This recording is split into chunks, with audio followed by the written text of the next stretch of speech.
El cultivo de la soja lleva entre 100 a 120 días. Eso es categórico, porque está externalizado. Es soja transgénica. Soja transgénica sin herbicidas, sin productos químicos, no funciona. Ya el gobierno de Federico Franco permitió el ingreso de todos los transgénicos que estábamos nosotros atajando hasta el momento. Creo que son 17 eventos, le llaman ellos, ¿verdad? Transgénicos que permitió, y ahora estamos ya legalizados totalmente maíz transgénico. ¿Quién te garantiza que el choclo, el chipaguazú que estamos comiendo puede ser de maíz normal o transgénico? Pero ese es otro tema que en otro momento podemos analizar, pero ahora vamos a hablar del ciclo de cultivo y la cantidad de productos químicos que se utiliza en la producción, ¿sí? Un dato de material. Todo domingo solemos hablar con un señor aquí ruso. Mi esposa es la rusa. Todavía le queda un hermano vivo. No puede creer que la carcilla Monsanto esté en Paraguay. Allá está total y absolutamente prohibido. Nada de transgénico. Sí, sí. Gracias. Cada ciclo de cultivo dura 120 días. Y en una zafra, en una campaña que le llaman ellos, está, por ejemplo, una campaña corta, mediana y la larga, por llamarlo de una forma, que se puede cultivar hasta 3 veces, depende de la zona en nuestro país. Empieza, sí, es clima dependiente, depende del clima cuando van a empezar ellos el cultivo. Se hace de 7 a 10 aplicaciones por hectárea, de diferentes productos en diferentes momentos, y combinan herbicidas, combina también después insecticida, fungicida, y otra vez después le da la muerte final para disecar o desecar el cultivo. Y para secar, atiendan bien, utilizan el paraquat. Paraquat es lo más tóxico que hay, franja roja, que en muchos países está prohibido. ¿Para qué?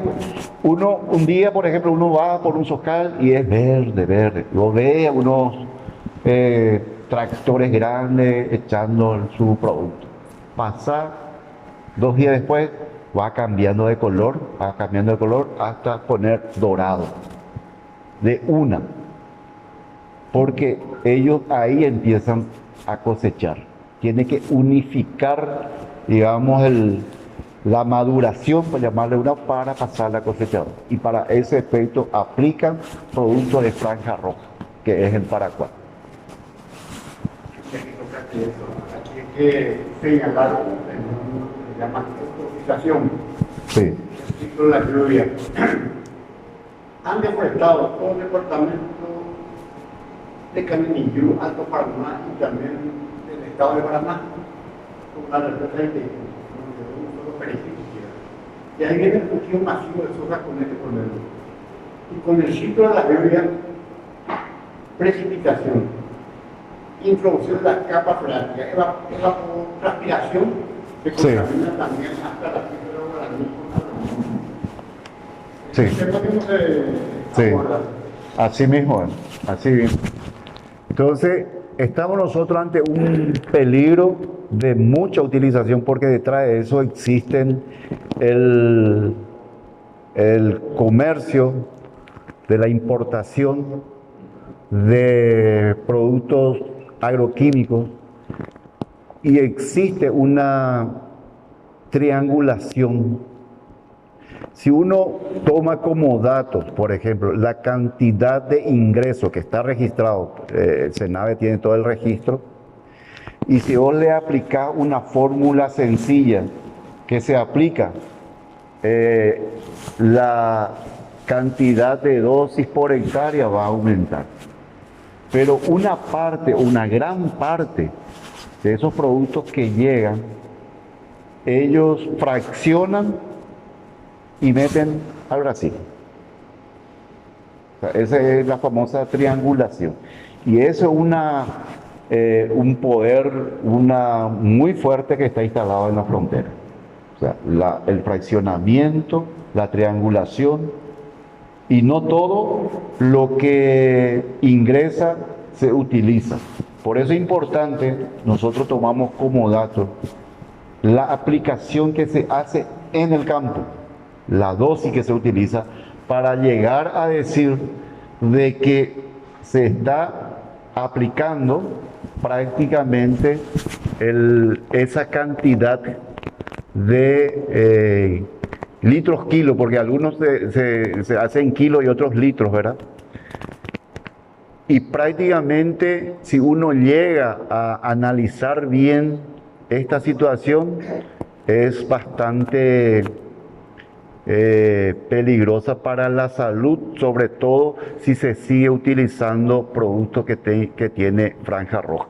O sea, ¿qué se tendría que hacer si yo como técnico planteo que se busque otro producto para sustituir el paraquat? Me van a linchar en una plaza pública. Entonces muchos de nuestros colegas hacen vista gorda y dejan nomás pasar. ¿Por qué? Porque existe un poder demasiado fuerte, porque ellos dicen, no hay uno que tenga la misma eficiencia que lo que tiene este producto. El nombre comercial puede cambiar, pero el principio activo sigue siendo el mismo. Ahora, también estuvimos hablando de la concentración. La mayor concentración está entre las fincas de 20 a 500 hectáreas. Y ahí está el porcentaje de superficie cultivada, por ejemplo, en esa hectárea, y también prácticamente es nada lo que proviene. Ay, perdón. Acá. Ahí. Lo que viene de la agricultura familiar campesina es mínimo, ¿verdad? Que es de menos de 20 hectáreas. ¿El paraquat tiene que ver con el glifosato? No, glifosato es otra cosa. Glifosato es un herbicida que se utiliza en el momento del cultivo, para que no moleste luego la maleza. Asegura y te voy a ver. Pero tiene otro problema que le llaman también a nivel productivo la soja guachale. Entonces después no se muere. ¿Por qué? Porque es transgénico, por más que vos le apliques. O sea, entonces ya se convierte en maleza y se convierte ya en un problema. Y ahora hay en el campo, uno recorre y ve gente, parcero, con una azada, tratando de controlar eso. ¿Por qué? Porque el producto que se utiliza ya no mata, porque cada vez se necesita mayor dosis, ¿verdad?, para controlar. ¿Por qué? Porque la propia planta va ejerciendo una resistencia. Entonces, cuando ya existe cierta resistencia, le mete ahí con la azada, con el machete, ¿verdad? Pero ahora viene otra vez. Sí. Ahora, ya el dato acá importante es la tonelada de granos que producimos nosotros en la región oriental. ¿Qué es lo que hice yo? Toqué mal. Ahí está. ¿Cómo tú? La de 6, no, la de 6, la de 6. No veo. Lleva. Espera.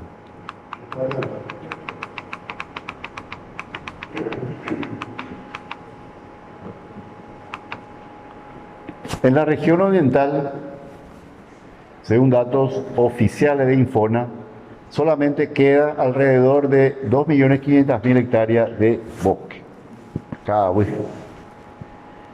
bosque nativo. La mayoría está en parques nacionales, reservas naturales, comunidades indígenas, asentamientos campesinos.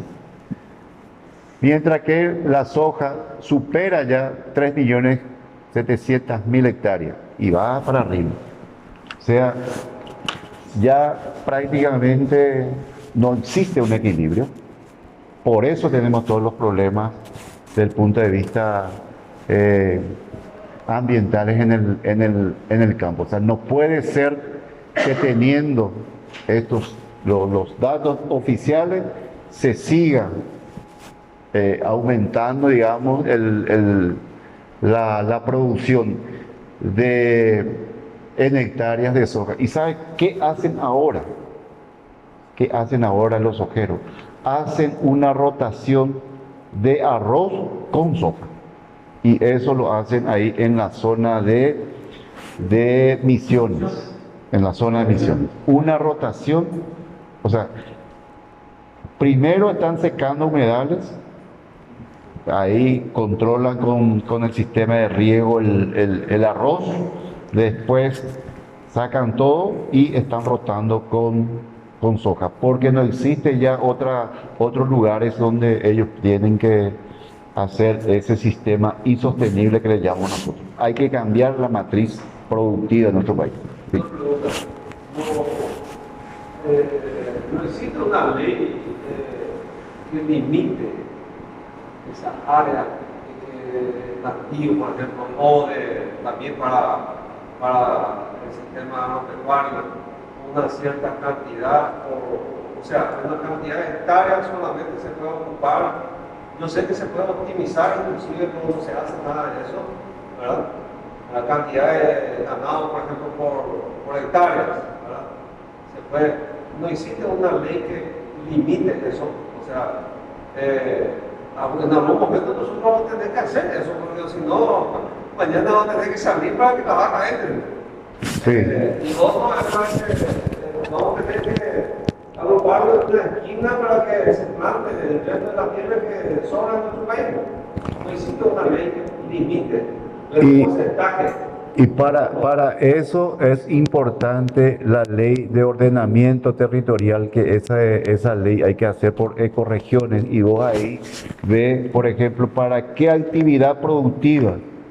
En un humedal, ahora por ejemplo, no debería, la ley de recursos hídricos dice, o sea, existe la ley, dice que un humedal tiene que tener un plan de manejo, dice.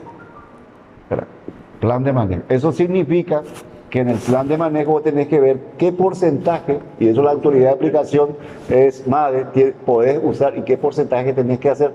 La relación del punto de vista de conservación tiene que ser 70-30, no puede ser más. Ahora es la totalidad, 70-30 significa 70% de humedal, 30% de mala que tenés. Pero eso tiene que estar establecido en el plan de manejo, y el plan de manejo tiene que exigir el MADE. Hasta ahora no existe esa exigencia. No le exige al productor arrocero que haga cumplir ese capítulo que habla sobre que los humedales tienen que tener su plan de manejo. O sea, hoy mandamos la ley, el cumplimiento es lo que muchas veces nos jode, ¿verdad? Ahí tenemos estos datos ya del Infona referente a la superficie que queda todavía. La concentración de tierra de un principio que estamos mencionando, que la alta concentración más desigual del planeta, esto nos tiene que hacer pasar vergüenza, no tenemos que sentirnos, o sea, es el más desigual, es terrible eso. También no es lo mismo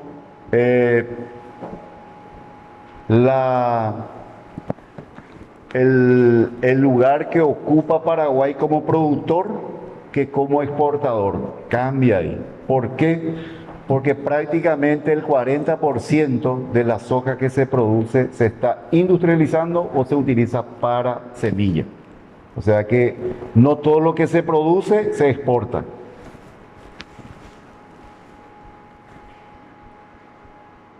Y también el tema de la carne que estamos hablando, que la mayoría seguramente somos carnívoros y los que son vegetarianos, que nos disculpe, ¿verdad? Pero uno va al supermercado y cada vez la carne más cara. Y las mejores carnes se producen acá. Y eso es como, y encima con alto costo que se llama la huella ecológica, así y de contaminación que está dejando, y nosotros, ¿verdad?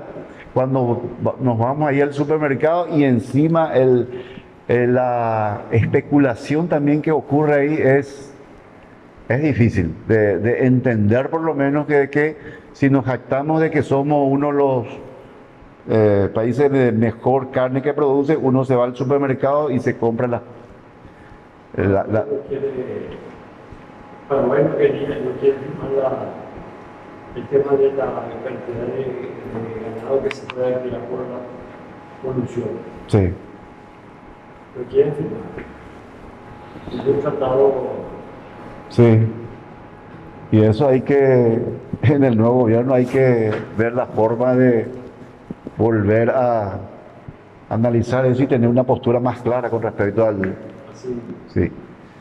Y existe también el incumplimiento no solo de la Constitución Nacional, sino también de los Objetivos de Desarrollo Sostenible, ¿verdad? La Constitución es muy clara, el tema del derecho a un ambiente sano, la protección ambiental, todo está establecido en la Constitución, en los tratados que nosotros firmamos y en las leyes que se promulgan en nuestro país, ¿verdad? Y también, particularmente, cómo afectan los acuerdos internacionales. Nosotros parece que vamos y firmamos nomás, ¿verdad? Sí.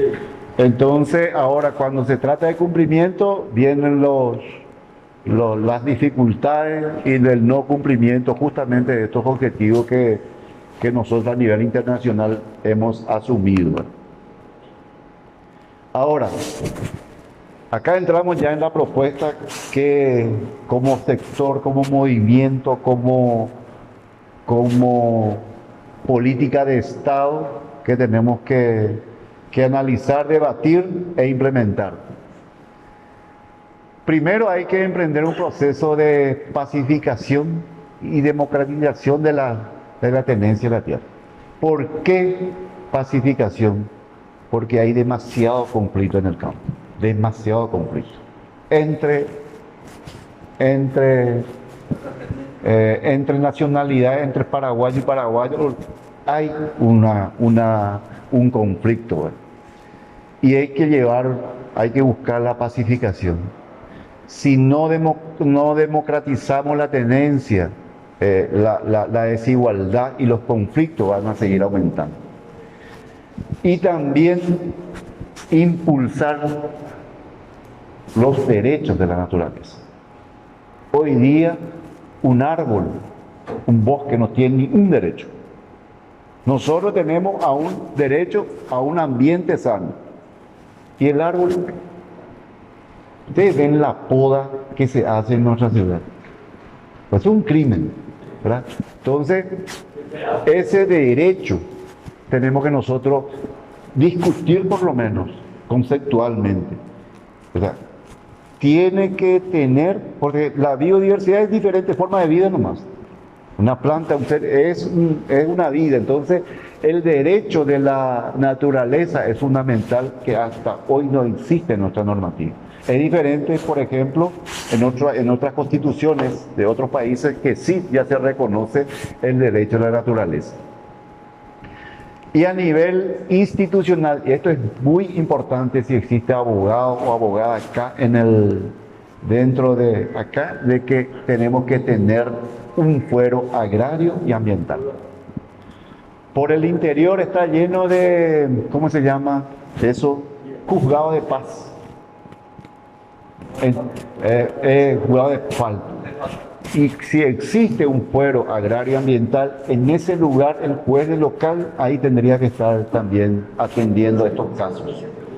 Y no existe hasta el momento ese fuero agrario y ambiental. Y eso a nivel institucional, como política, digamos, de nuestro movimiento, tendríamos que impulsar. Política agraria. El catastro importante. Recuperar las tierras mal habidas o mal concebidas, porque se dio a personas que no son beneficiarios de la reforma agraria. Y hay documentos que revelan que hay cerca de 8 millones de hectáreas de tierras mal habidas o mal adjudicadas, ¿verdad? Si por lo menos durante el gobierno podemos recuperar 100.000 hectáreas, en 5 años vamos a tener 500.000 hectáreas. Sí, tiene que ser como una, o si no, siempre va a quedar en el olvido.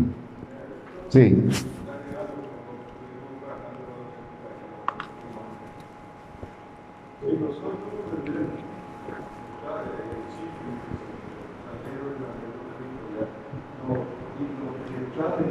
Dentro de los componentes fundamentales de la que no podemos permitir piso de 4 o 5 pisos. Sí, sí. Esta cuestión, si nosotros atacamos por ese lado, la tierra, primero tenemos que saber si existe la esta tierra. El diputado presenta un título, el de un papaya presenta otro título. Entonces, si no tenemos un catastro actualizado, ¿cómo voy a reclamar esa tierra? Porque en el interior no está Sí. la cuestión de paisar que se hubiera previsto, porque en el interior nosotros teníamos una documentación de que esa tierra era de dominio público. Pero el otro lado se me dio otros títulos. O sea, esta cuestión yo creo que la solución para repito, una solución de fondo es el catastro. Y ese catastro nos va a permitir a nosotros legalmente recuperar esa tierra.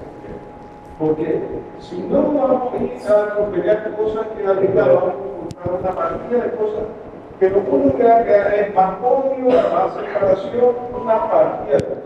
Entonces es importante trabajar en esta parte legal y verdaderamente comprometer a ambas partes a respetar ese catastro. Ya se había instalado una posibilidad de hacer un catastro allá por la zona de Itapúa, ya se había tenido la plata, se desapareció la plata, nunca se hizo. Bueno, en el momento, con la nueva república, como dicen, que vamos refundado. Cada vez nosotros cambiamos transformar. Y dentro de eso está esta cuestión de la maravilla. Y si no tenemos un catastro actualizado, decente y de cumplimiento obligatorio, ¿cómo vamos a poder hacer? Lo único que vamos a hacer es vamos a pedir a la policía ahora para defender a los campesinos. Ahora hay que comprar a la policía para golpear a nuestros campesinos.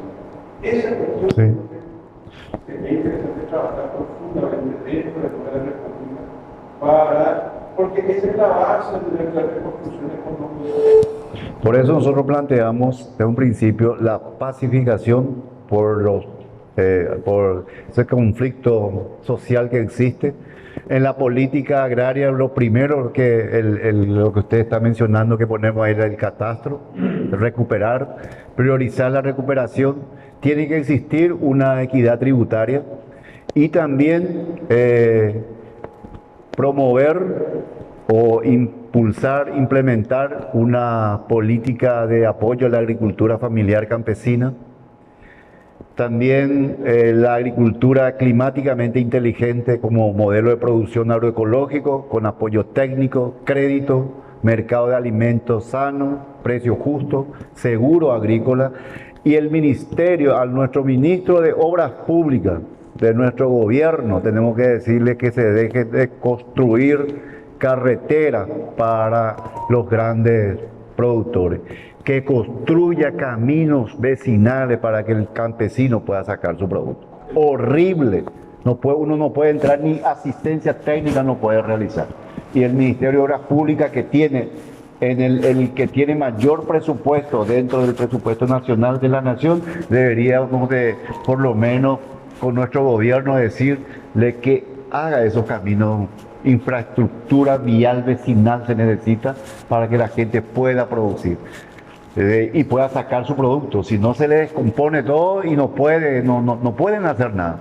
Y también apoyar asociaciones cooperativas. Es muy importante un sistema de producción cooperativa, ¿verdad?, de los medianos productores agropecuarios. Nosotros tenemos que impulsar la formación de las cooperativas. Ejemplos tenemos muchísimos de cómo funciona un sistema cooperativo. En la política socioambiental, proteger y restaurar ecosistemas nativos. Eso es fundamental, es lo que estábamos hablando anteriormente, ¿verdad? Y acá hay un desafío y que va a tener, digamos, entre nuestro propio compañero, colega del movimiento Nueva República, tenemos que debatir con argumento del punto de vista social y ambiental la pausa ecológica. De lo contrario, estamos hablando todo y esto va a continuar. O sea, hay que establecer por lo menos 10 años de pausa ecológica. Del contrario, esto se pierde mucho más rápido. Y ahí sí vamos a tener inclusive un debate y conflicto interno dentro del movimiento. Pero hay que mirar y hay que debatir sobre eso. La titulación de los parques nacionales. No puede ser de que el MADE solamente tenga 84 guardaparques en condiciones pésimas, tiene a su guardaparque. Lejos de su familia, tiene que mantener 2 casas, ¿verdad? Todo este tipo de cosas hay que ver cómo se mejora el presupuesto para que puedan vivir dignamente esos guardaparques, ¿verdad?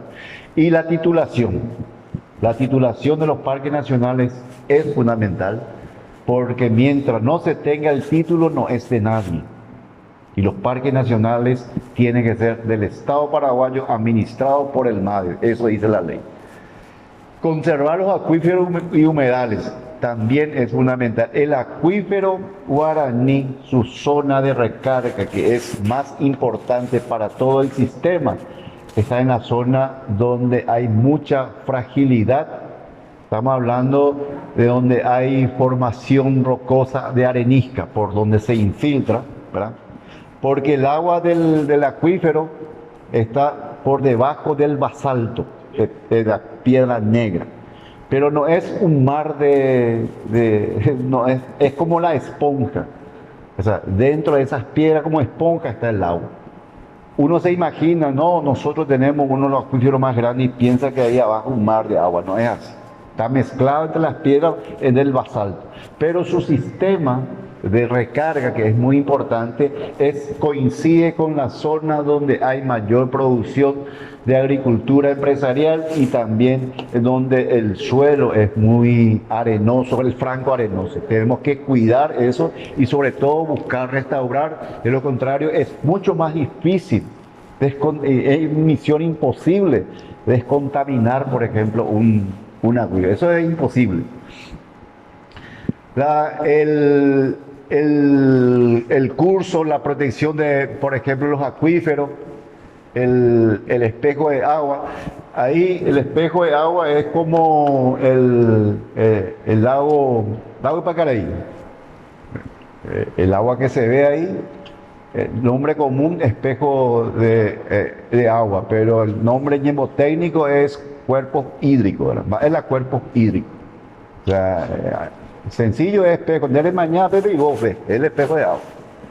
Entonces, eso es importante también recuperar, restaurar. Y lastimosamente, decisiones políticas anteriores que no pudieron salvar el famoso lago Pacaraí, que creo que es también un desafío que se tiene para este nuevo gobierno. También importante que estuvimos viendo que la parte legal está muy... se necesita un código ambiental. Un código ambiental, necesitamos el fuero agrario, necesitamos el catastro, necesitamos también conservar los acuíferos y humedales. Esto es lo que nosotros proponemos para que el nuevo gobierno, nuestro movimiento Nueva República, podamos nosotros debatir más a profundidad esos temas. Muchísimas gracias.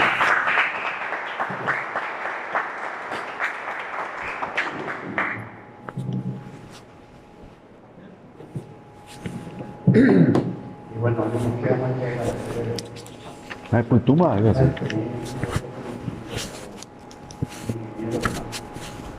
Tienen muchas cosas para continuar con el tema ambiental. La armónica y la estructura de la universidad. Acá yo leo pequear unos libros de ellos.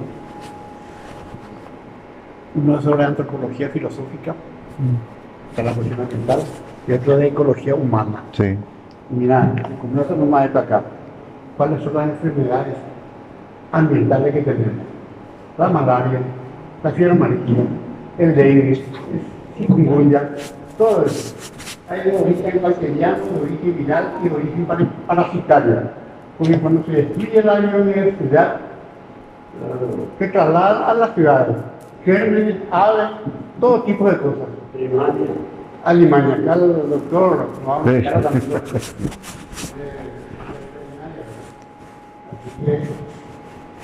es terrible, vamos a continuar. La próxima charla va a ser sobre la hidrovía. Hidrovía. Ese proyecto trilingüe ya está queriendo hacer de vuelta. Sí. En la época de Guasmosi intentaron hacer una cosa loca. Los más discutieron como eso. Porque de afuera te enchufan estas cosas, ¿verdad? Sí. No hay cosas nuestras. Y bueno. Gracias, Inge. Muchísimas gracias. Bueno, nos vemos hasta el próximo miércoles.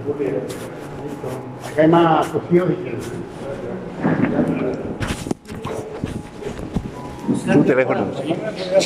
Sí, ya está, gracias. Vamos a seguir la bota.